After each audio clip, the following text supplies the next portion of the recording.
Hello there, it's Ina here and welcome to my art room. So today I want to show you a really quick way to make an album to collect art pieces in. I took an old book, I took out all the pages, but I saved the front and back cover pages, which most books have, and I want to use them to cover the open spine. So first I open up the right side here a little bit, then cut the left side down so I just have enough to cover the spine and tuck the rest of it underneath the right side here. You see what I mean in a minute when you see me do it. So the idea came about actually to do this simple book. Well, first of all, I had different bits and pieces of art which did not have a home yet. But also I ran out of canvases to paint on, and some of these old-fashioned books, like this one too, have a really nice canvas cover, which means they're very close to being a canvas board. So rather than just cutting the book apart and using it for that purpose, I thought let's just make something out of the book and then paint the covers. So I will get to that in a little while. So now I'm cutting the other side of the cover paper so I can cover the spine twice and the seam does not sit right at the spine. Now I always make sure to mold the paper nicely all around the spine so it doesn't get too tight there.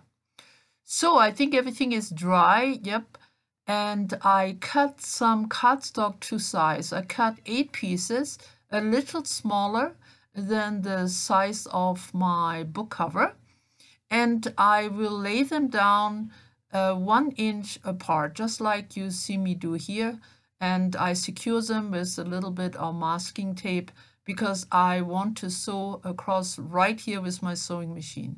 Again, if you don't have a machine, make 3 holes and just hand sew these together so you create a little spine. So I do 2 sets of 4 pages each in the same way. And here you see what it looks like after it's all sewn up. Then I pick the biggest piece next to the sewing line and I fold everything over, and I do it again to both pieces. Now I have something of a waterfall with uneven pieces type of a contraption, 2 of them, and I will attach them to my book. Now there are different ways to do it. You can have them face each other or go the opposite side. You can glue them to the middle of the page or at the edge. So finally I decided to just have them go in the middle and face each other. Now this whole system is a little bit of an experiment. I just had this idea and we'll just have to see how it will work out for me. Now these pieces of course are like little spines, and I hope to attach different size art pieces to it for just a little bit of a unique look. So now to the other side. Here is the great canvas cover. As you can see, it was an old yearbook, but the cover has a great canvas on it. So to work on it, I of course first have to cover it in gesso, especially the left side because it is very dark.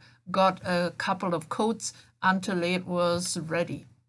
Next, I will use some acrylic paints first to prepare background, and then with my palette knife to make a very, very simple abstract painting.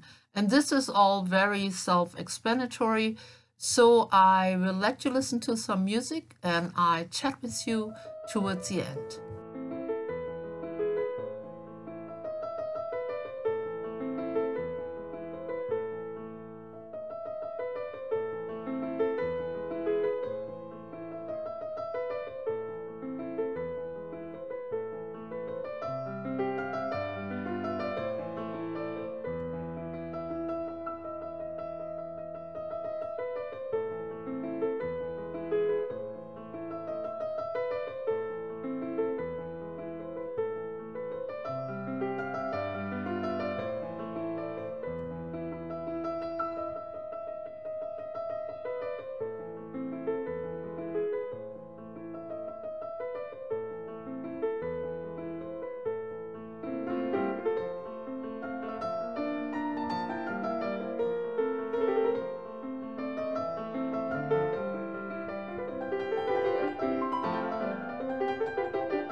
So far so good, but then I did not turn on my camera for the next part, so sorry, but I'm backtracking a little bit so I can show you what I did. I used my metallic acrylic paint in teal. I added a fine tip to the bottle and wrote over the middle line.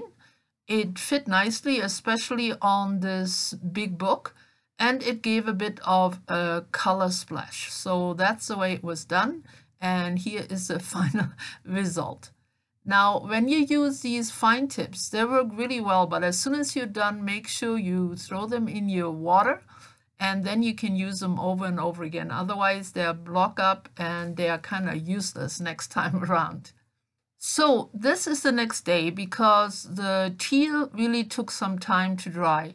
Here is a close-up. I think it looks rather cool, especially when the book is closed, and this very simple design I think complements the book idea. I might have done something different if it was a proper abstract painting, but I believe this suits this particular project.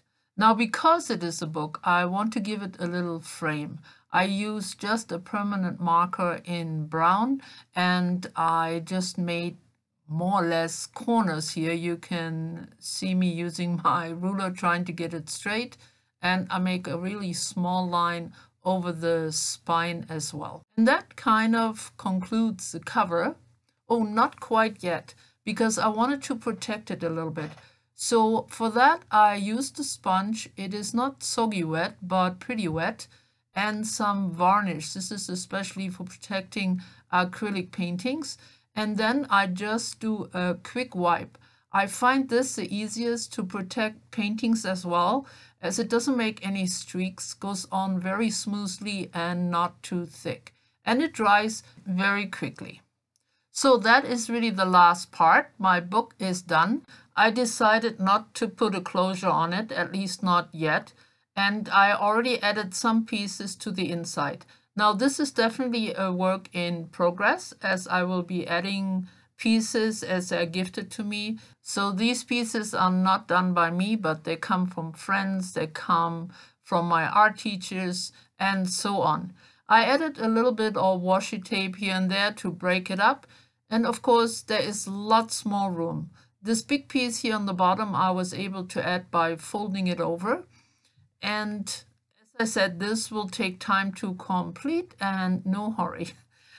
I hope you liked this idea. I hope you liked this format and enjoyed the video. Come soon and see me again. Bye bye for now.